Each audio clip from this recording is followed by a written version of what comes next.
Halo teman-teman semuanya, welcome back again with me, Astrid. Tentunya di mana?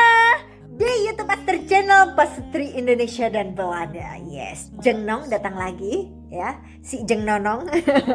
Pakai bando biar gak kelihatan nonong, tapi tetap aja nonongnya gak bisa disembunyikan. Rapopola. Oke, hari ini teman-teman semuanya kita mau ngobrol aja ya tentang beberapa, ya 1 atau 2 tema, nanti nggak tahu deh, pokoknya yang ada kesinambungannya, yang ada apa sih keterkaitannya sama yang kita omongin gitu, nanti masuk aja. Jadi di video yang sebelumnya gitu, Astrid itu pernah bikin yang namanya video tentang pola pikir orang Belanda gitu ya, yang part pertama. Dan di situ ternyata dari beberapa komentar yang udah masuk gitu ya, ada beberapa dari kalian semua yang request, ayo kak part 2-nya dibikin dong. Dan aku pernah jawab di situ, oke deh aku bikin aku gitu ya.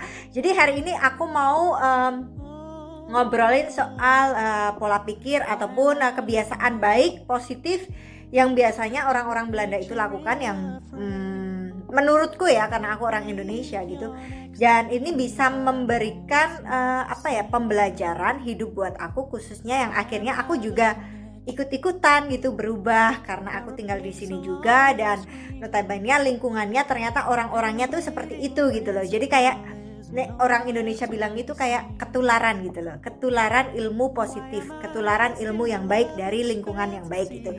Jadi kalau kamu punya teman yang notabene temanmu itu teman-teman yang mempunyai pola pikir dan kebiasaan yang baik, otomatis kamu misalnya nih nggak terlalu baik, kalau nongkrongnya sama orang-orang yang kayak gini, kemungkinan prosentasenya akan besar untuk kamu bisa tertular sama mereka gitu ya. Jadi nah ini hal-hal yang ditularkan sama orang-orang Belanda sama Astrid gitu, yang sudah Astrid rasakan, yang akan Astrid bagikan langsung ke kalian semua gitu. Oke, jadi pola pikir, kebiasaan baik ataupun hal-hal yang baik gitu ya yang Astrid temui di Belanda. Oke, yang pertama teman-teman semua, jadi orang Belanda itu mindsetnya, cara berpikirnya itu adalah sangat super duper logika sekali gitu. Itu yang pertama kali Astrid rasakan, Astrid temukan, terutama saat Astrid berkomunikasi dengan suami.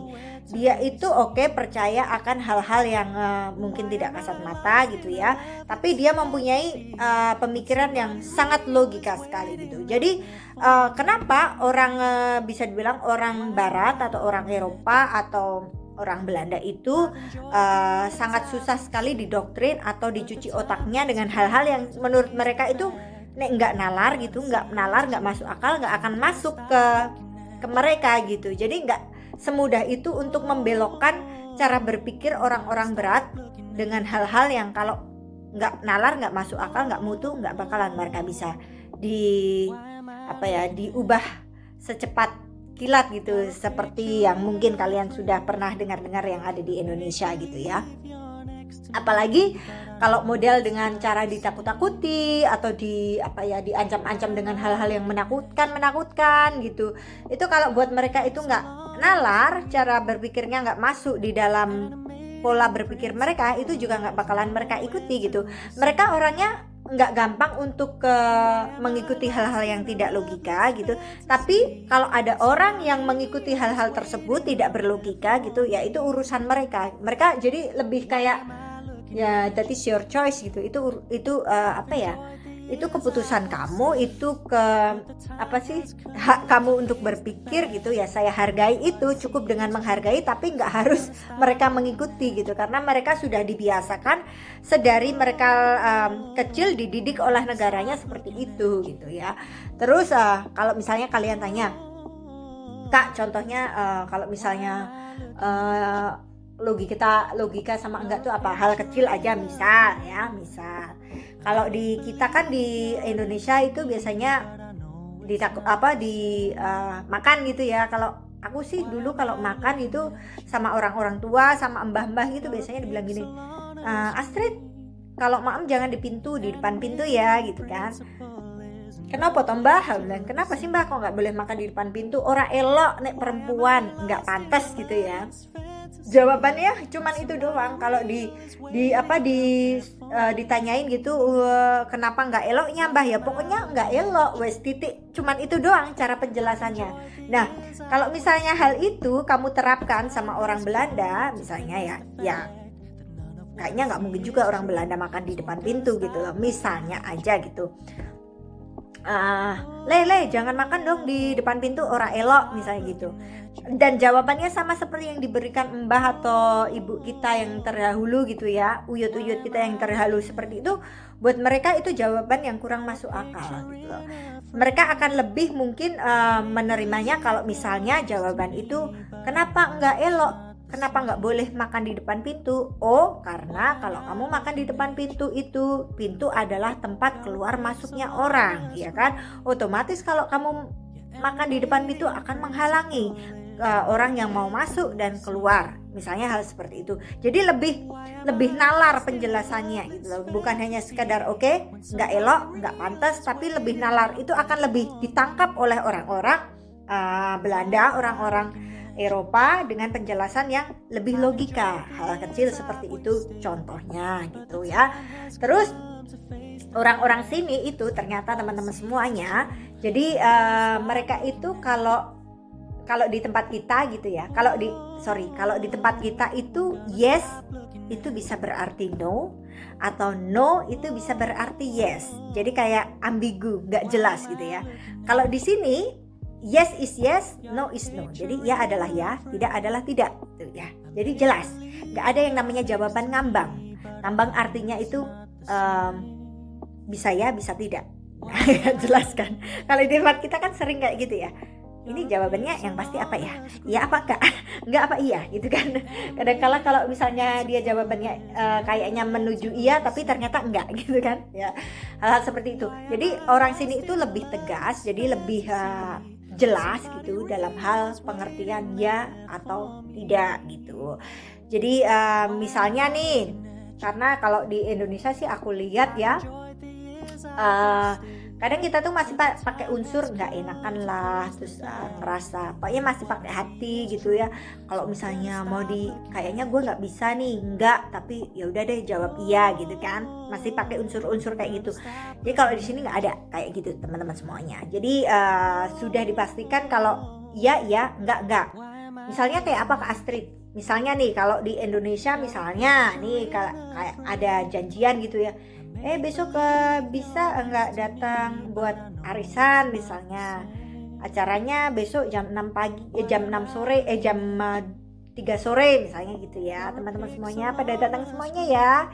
Ya ada kan kita kadang iya gitu kan, tapi ternyata enggak gitu kan. Kalau di sini kalau misalnya ada undangan gitu, teman-teman semuanya besok ada arisan ya jam 3 sore gitu kan, ditanyain lu bisa enggak? Ya kalau misalnya lu enggak bisa bilang aja tidak is tidak, iya is iya gitu loh. Jadi karena orang sini tuh lebih bisa dibilang jawaban iya itu sangat menentukan buat mereka, karena mereka harus mempersiapkan segalanya. Misalnya dalam artian harus mempersiapkan tempatnya yang benar-benar, makannya yang benar-benar, minumnya yang benar-benar, yang lebih terkoordinasi dengan jelas gitu loh. Kalau misalnya ternyata iya, misalnya lu sudah disiapin semuanya ternyata tidak, kan itu akan mengecewakan mereka. Nggak hanya sisi kecewa aja, tapi kan dia kan sudah mengeluarkan banyak energi, waktu dan lain sebagainya untuk mempersiapkan orang tersebut buat datang gitu kan, dan ternyata tidak gitu kan. Nah lebih di situ sih teman-teman semuanya. Jadi itu sih dua hal itu sih yang selama ini Astrid belajar di sini gitu ya. Mungkin itu bisa dibilang cara berpikir atau kebiasaan gitu, terserah teman-teman semuanya mengartikannya seperti apa gitu. Tapi mungkin dari dua hal kecil ini gitu ya, itu kalau bisa kalian terapkan benar-benar di Indonesia, itu akan membuat sedikit lebih teratur, terregulasi gitu loh. Karena dulu aku sempat dengar kata-katanya Mbak Agnes Mo gitu ya, Agnes Monica itu gitu. Jadi negara itu bisa maju kalau inwonernya, jadi kalau penduduknya, tiap personilnya itu juga punya cara berpikir, mentalitas yang maju gitu loh. Termasuk dalam hal artian ya itu tadi, termasuk dua hal yang saya sampaikan ini termasuk dari hal atau cara berpikir atau kebiasaan orang barat. Jadi istilahnya gini, kalau lu mau punya keluarga yang maju, berarti anggota keluarganya harus maju dulu dong ya. Ayah, ibu, anak-anaknya harus punya pola pikir, kebiasaan yang maju. Itu nanti akan jadi keluarga yang maju, ya kan? Kalau pingin punya wilayah RT yang maju, berarti beberapa kepala keluarga yang ada di wilayah RT itu juga harus maju, ya kan? Kalau mau pingin punya kampung yang maju, berarti setidaknya banyak kepala keluarga yang ada di kampung itu harus maju, lebih banyak majunya daripada tidak majunya, ya kan? Logikanya seperti itu.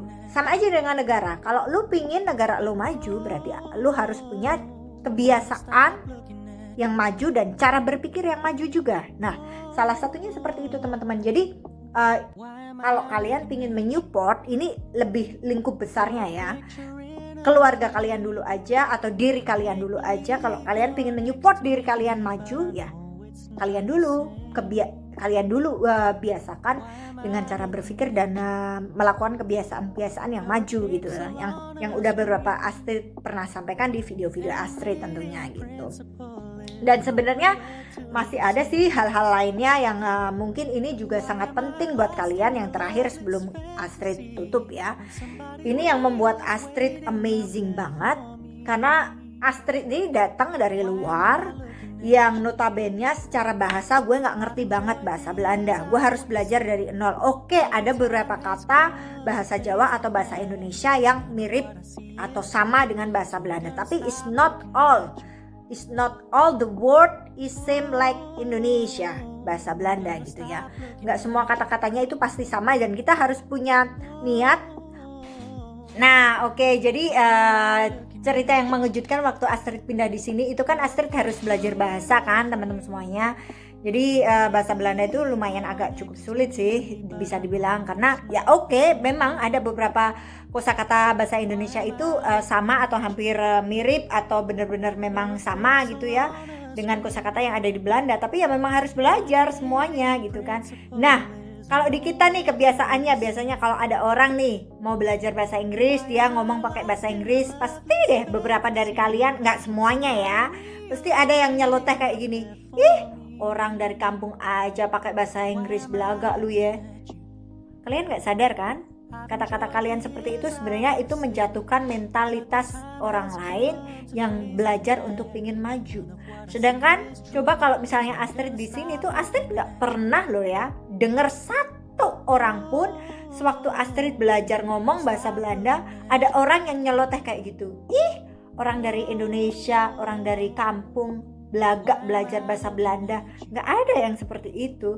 Karena memang orang-orang di sini itu mentalitasnya, kalau ada orang yang mau maju gitu ya, mereka akan mendorong dengan kata-kata, nggak hanya dengan sikap tapi juga dengan perbuatan gitu.